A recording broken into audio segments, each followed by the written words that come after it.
وہ مرد آہن جب باہر نکلے گا تو اس کا کہا ہوا ایک ایک لفظ آئین ہوگا۔ کیا آصف علی زرداری عدالت میں آ کے یہ ثابت نہیں کر سکتا کہ میں بے گناہ ہوں، میرے خلاف عدم ثبوت ہیں؟ پاکستان بھر کے ٹی وی چینلز پہ یہ خبر چلوائی گئی کہ عرفان صدیقی صاحب شدید علیل ہے، اور رات کو جب سینٹ کا الیکشن ہو گیا، جب سیشن ختم ہو گیا، تو اس کے بعد یہ خبر بریک کروائی گئی کہ عرفان صدیقی صاحب اللہ کو پیارے ہو گئے۔ پاکستان میں ایک پریکٹیکل مارشل لاء کی کنڈیشن بن گئی ہے۔ ناظرین، میں ہوں زاہد عباس نقوی اور آپ دیکھ رہے ہیں ہمارا سوشل میڈیا چینل۔ آپ سے ریکویسٹ ہے کہ ہمیں سبسکرائب کریں اور اپنے کمنٹ سے ضرور آگاہ کریں۔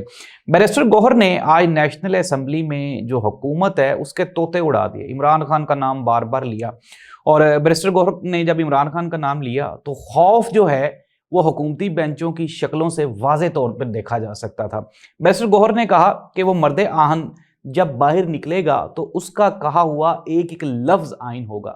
اس نے کہا کہ ہم آپ کو عدالتوں میں بھی لے کے جائیں گے، آپ کو قانون کا بھی سامنا کرنا پڑے گا، اور ساتھ ہی ساتھ اس نے بیرسٹر گوہر نے یہ کہا کہ آصف علی زرداری پہ پہلے بھی بلین آف روپیز کی کرپشن کے کیسز ہیں۔ کیا آصف علی زرداری عدالت میں آ کے یہ ثابت نہیں کر سکتا کہ میں بے گناہ ہوں، میرے خلاف عدم ثبوت ہیں اور مجھے عدالت سے بری کیا جائے؟ اور ساتھ ہی ساتھ بیرسٹر گوہر نے یہ بھی کہا کہ جو آئینی ترامیم کی جا رہی ہیں یہ صرف اور صرف آئین اور قانون کو کمزور کرنے کے لیے، اس ملک کو کمزور کرنے کے خلاف ایک سازش ہے۔ ناظرین، آج نیشنل اسمبلی کا یہ جو اجلاس ہوا اس میں پاکستان تحریک انصاف واقعی تیاری کے ساتھ آئی ہوئی تھی، اور اگر ہم حکومت کی بات کریں تو حکومت ظاہر سی بات ہے ایک ایسی چیز کو ڈیفینڈ کر رہی ہے جس کے ڈیفینڈ کرنے کے لیے ان کے پاس ہے ہی کچھ نہیں۔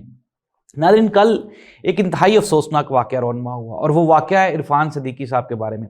عرفان صدیقی جو مصدقہ اطلاعات ہیں اس کے مطابق کل صبح 10 بجے ان کا انتقال ہو چکا تھا، وہ وفات پا گئے تھے، لیکن پاکستان بھر کے ٹی وی چینلز پہ یہ خبر چلوائی گئی کہ عرفان صدیقی صاحب شدید علیل ہے، اور رات کو جب سینٹ کا الیکشن ہو گیا، جب سیشن ختم ہو گیا، تو اس کے بعد یہ خبر بریک کروائی گئی کہ عرفان صدیقی صاحب اللہ کو پیارے ہو گئے۔ عرفان صدیقی صاحب ایک دانشور آدمی تھے، لیکن ظاہر سی بات ہے انسان حالات سے مجبور ہو کے اور کبھی نہ کبھی غلط فیصلے کر بیٹھتا ہے، اور یہ جو عرفان صدیقی صاحب کا حکومت کے ساتھ کھڑے ہونے کا فیصلہ تھا، عمران خان کے خلاف جانے کا فیصلہ تھا، وقت نے ثابت کر دیا کہ وہ غلط تھا۔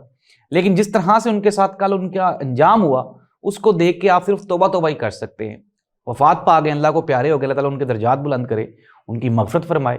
لیکن دنیا میں جو آپ کام کر رہے ہوتے ہیں وہ آپ کے لیے صدقہ جاریہ ہوتے ہیں۔ یہ تو نہیں ہو سکتا کہ آپ ساری زندگی شیطان کے بتائے ہوئے احکامات پہ عمل کریں اور پھر آپ ایکسپیکٹ کریں کہ آپ کی مغفرت بھی ہو جائے گی اور آپ بخشے بھی جائیں گے۔ آخری حساب تو، آخری عدالت تو ایسی ہے جہاں پہ کوئی آئینی ترمیم کام نہیں آئے گی، آپ کو ہر چیز کا جواب دینا پڑے گا۔ اور عرفان صدیقی کے ساتھ عرفان صدیقی کی جو یہ حکومت ہے اس نے ہی بہت زیادتی کی۔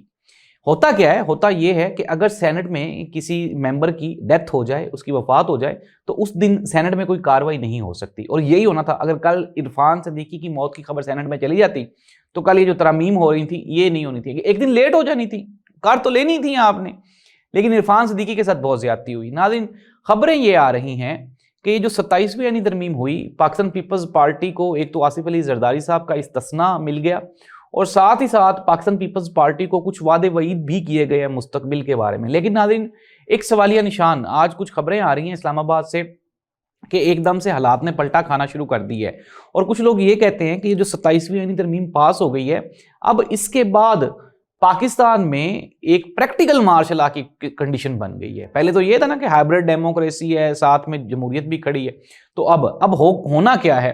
حکومت پاکستان یعنی کہ پی ایم ایل این اور پاکستان پیپلز پارٹی یہ بری طرح پھنس چکے ہیں، اور ایک ان دونوں کے آپس میں بھی کیا ہے، اقتدار کی اور ہوس کی لڑائی ہے، ایک دوسرے کے یہ پاؤں کھینچ رہے ہیں۔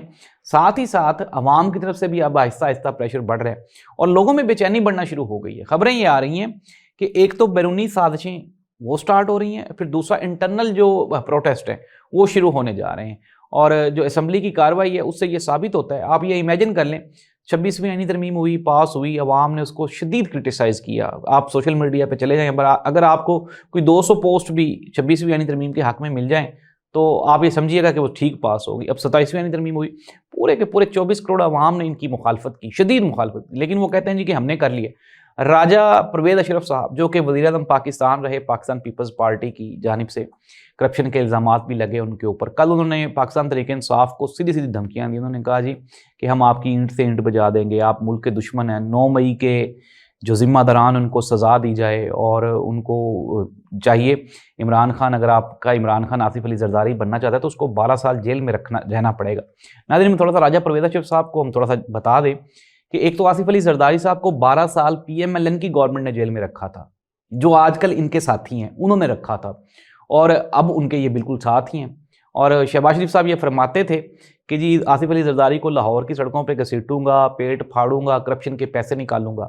اب وہی جناب میاں محمد شہباز شریف صاحب جو ہیں وہ ان کے استثناء کے لیے ترامیم کر رہے ہیں، اور وہی آصف علی زرداری جو ان کو علی بابا 40 چور کہتے تھے اب ان کے ساتھ بیٹھے ہوئے ہیں۔ اور پاکستان پیپلز پارٹی کے پاس ایک بڑا خوبصورت لولی پاپ ہے عوام کو دینے کے لیے، جی مجبوری ہے، جمہوریت ہے۔ اور بھائی کون سی جمہوریت میں ایسے ہوتا ہے کہ صدر جو ہے وہ کسی قانون کا تابع ہی نہ ہو؟ 1670 میں 1680 میں یہ اس طرح ہوتا تھا جب بادشاہت کے نظامات تھے، تو اب اس طرح کہاں پہ ہوتا ہے؟ بلاول بھٹو زرداری صاحب اب جمہوریت کا نام لیتے ہوئے شرمندہ سے دکھائی دیتے ہیں۔ وجہ کیا ہے؟ وجہ سمپل ہے، اور وہ یہی ہے کہ حالات جس طرح سے ہو چکے ہیں۔ ناظرین، خبریں کیا ہیں؟ خبریں یہ ہیں کہ پاکستان تحریک انصاف نے احتجاج کی تیاری شروع کر دی ہے، اور میں آپ کو بارہا یہ بتا چکا ہوں کہ دسمبر جو ہے وہ احتجاج کا مہینہ ہے، اور اسلام آباد میں آج دھماکہ ہوا، اور اس دھماکے کے جو آفٹر ایفیکٹس ہیں وہ آپ کو آگے فردر فیوچر میں بھی دکھائی دیں گے۔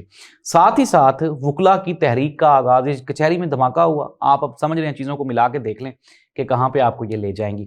کچہری میں دھماکہ ہوا، وکلا کی تحریک ہے، اور جو بیرونی سازشیں ہیں اور جو اندرونی سازشیں ہیں اب وہ مل کے پاکستان کو اپنے گھیرے میں لینے والی ہیں۔ حالات انتہائی پیچیدہ ہونے والے ہیں، اور یہ جو سچویشن ہے انتہائی کریٹیکل ہے، اور میں آپ کو بارہا یہ بتا چکا ہوں، میں اپنی جو میرے ویورز ہیں، میری ہمیشہ یہ کوشش ہوتی ہے کہ آپ کو اچھا مشورہ دوں، تو میں یہ آپ کو کہتا ہوں کہ آپ محفوظ رہیں، اور جس طرح سے پاکستان میں یا پوری دنیا میں کہیں پہ بھی یہ پاسبل ہی نہیں ہے کہ کوئی بھی حکومت 5 سال 7 سال 10 سال سے زیادہ چل سکے۔ یہ کوئی چائنا تو ہے نہیں، یہ تو پاکستان ہے نا۔ چائنا میں بھی وہ جو لوگ جس طرح سے انہوں نے جتنی ترقی کی ہے، اگر تو ہماری حکومت اتنی ترقی کر لے پھر تو لوگ ان کے ساتھ کھڑے ہو جائیں، لیکن عوام کو ریلیف دینے کے لیے کیا ہے؟ کچھ بھی نہیں، زیرو۔ اور یہ جو زیرو ہے یہ اس حکومت کے جوڑوں میں بیٹھ جائے گا۔ اس دعا کے ساتھ کہ اللہ اس ملک کا حامی و ناصر ہو۔ اللہ حافظ۔